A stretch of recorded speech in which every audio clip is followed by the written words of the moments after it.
What's up YouTube? Poketin King here, back with another Flesh and Blood video. So we've had an array of announcements. Obviously at Pro Tour Amsterdam is in full swing right now. It is day one, which is amazing. I'm not there obviously, as you can see, which is a shame. I wanted to be there, but scheduling conflicts didn't allow me to. So for those that are there at the event or have done, I hope you've had an amazing time or are having one. I am FOMOing right now. But we've obviously had the keynote speech from Brian last night, where they showcased some of the bits that we're going to see in Rosetta, as well as beyond in terms of events. So they've announced so many events around the world. We've got some new ones in Japan, Southeast Asia, America, and Europe as well, including an event in Brazil, which is fantastic, which is, going to help the game reach as many people as possible, be able to play the game in the flesh and blood. So one of the things I wanted to talk about, which as a collector gets me excited, is this 5th anniversary booster pack. So what is that going to entail? We don't know. We can only speculate, but it's going to be exclusive to Worlds. It's going to be exclusive to Osaka. So if you're at that event, you can pick, one or multiple up. We don't know. I know that it's probably going to be Scalper's Paradise, honestly. It's probably going to be bought loads and then flipped. We know that's going to happen. It's just part of card games. It's, pretty standard. I don't know how they're going to distribute it. Are they going to do it like one per person who, goes to the event or partakes in, events and such? We don't know, but it'll be interesting to see how they distribute that and how they manage that. In terms of what the content could be, now it's 5th anniversary, so I personally would suspect reprints in different rarities. So it could be, the pack includes a few cards, but it could be reprinted from past sets. So in different rarities maybe, or it could just be direct reprint. Now I know some people that are going to be watching right now are going to be going, oh, come on, reprints. We don't want more reprints. Now this is the 5th anniversary. That's what I would suspect anyway. So perhaps cards that haven't, the same way they did the judge packs, they might just put, cold foils of certain cards that didn't get a cold foil in. I don't know what they'll do.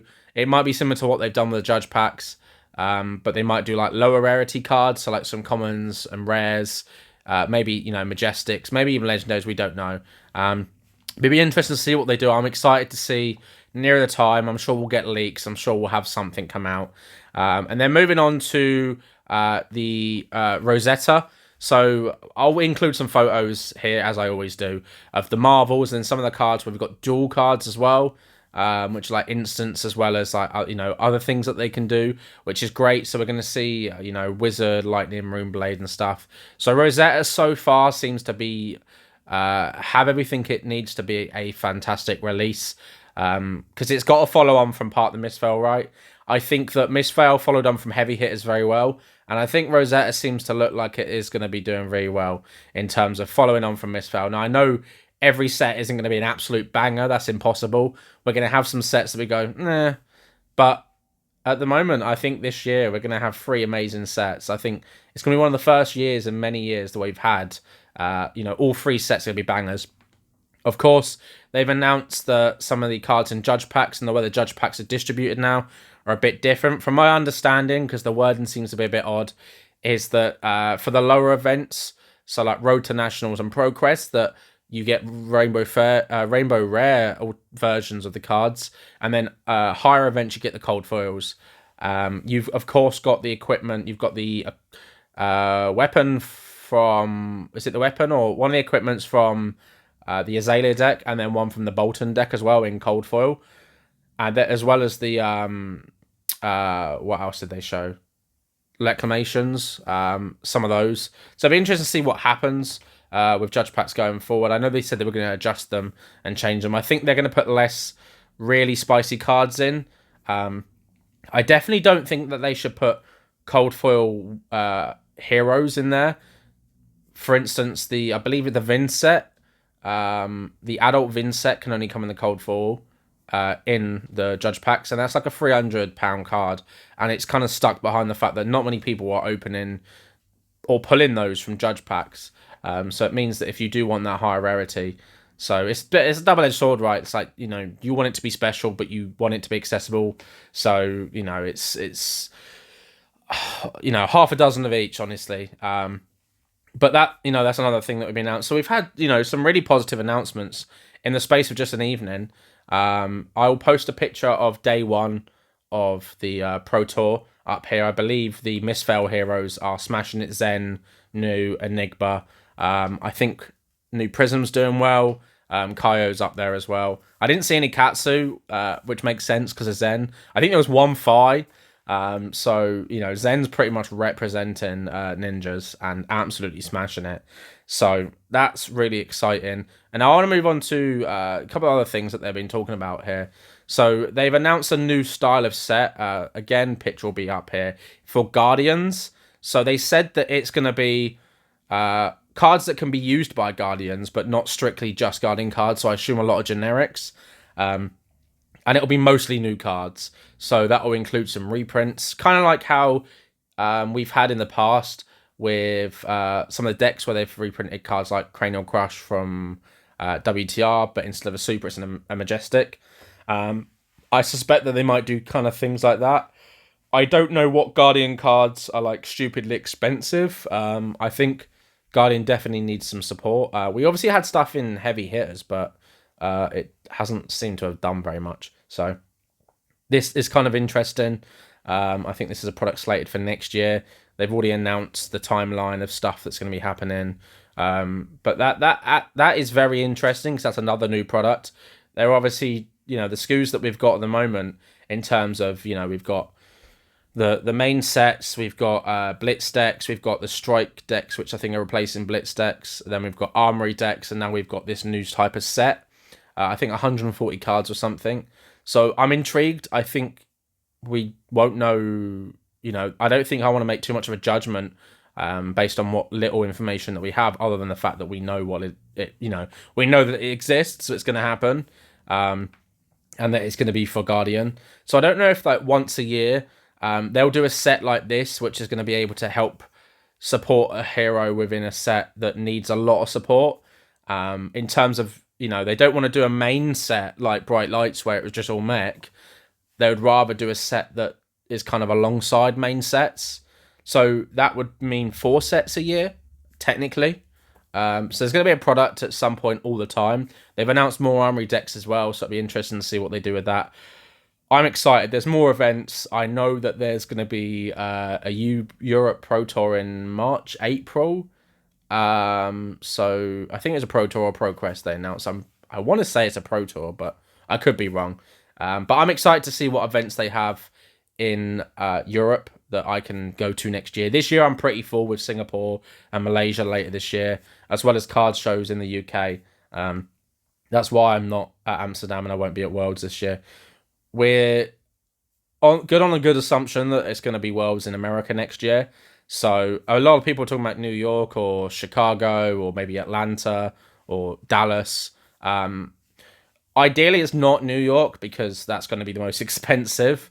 I've also heard Chicago, the weather is really bad in October, November, and it's a lot of snow, which would make it a bit difficult in terms of like traveling as such.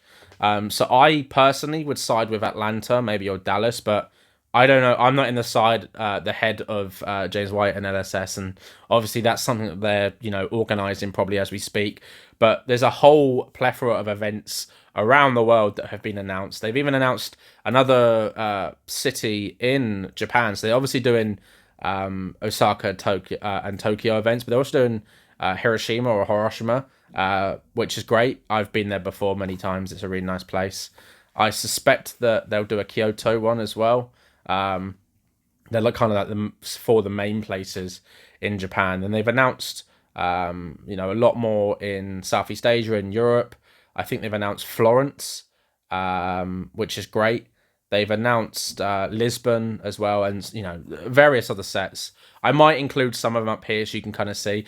I know that a lot of people that watch my Flesh and Blood content, you're either involved in Flesh and Blood, and a lot of the things that you're watching right now is going to be news that you might have seen already, but you kind of want to hear my thoughts on it. But there's also a lot of people that watch my Pokemon and One Piece and other card game content that their only exposure to Flesh and Blood is via my content, and they might just check in every now and then a Flesh and Blood video. So I think this is why I want to report on these kind of things. So it gives everyone a good chance to see. But I'm positive. I think all the stuff that we've seen so far is fantastic. It's exciting. 5 years since the game came out. It's going to be October this year. I know there's a lot of events happening in Japan. The next, I think that October in November time is going to be an exciting time if you are in Japan. I think they've announced an event in Malaysia that's like 3 days after I leave Malaysia. So that's going to be a shame. But for those of you that are in Singapore and Malaysia based, or you've been there and you know stores there, let me know in the comments below. I want to visit some stores. I know One Collectibles in Singapore. A few people that I've spoken to that I've met in the past have all suggested them. I met them at Worlds as well. So let me know some suggestions. I'm going to have a bit of free time in Singapore and Malaysia.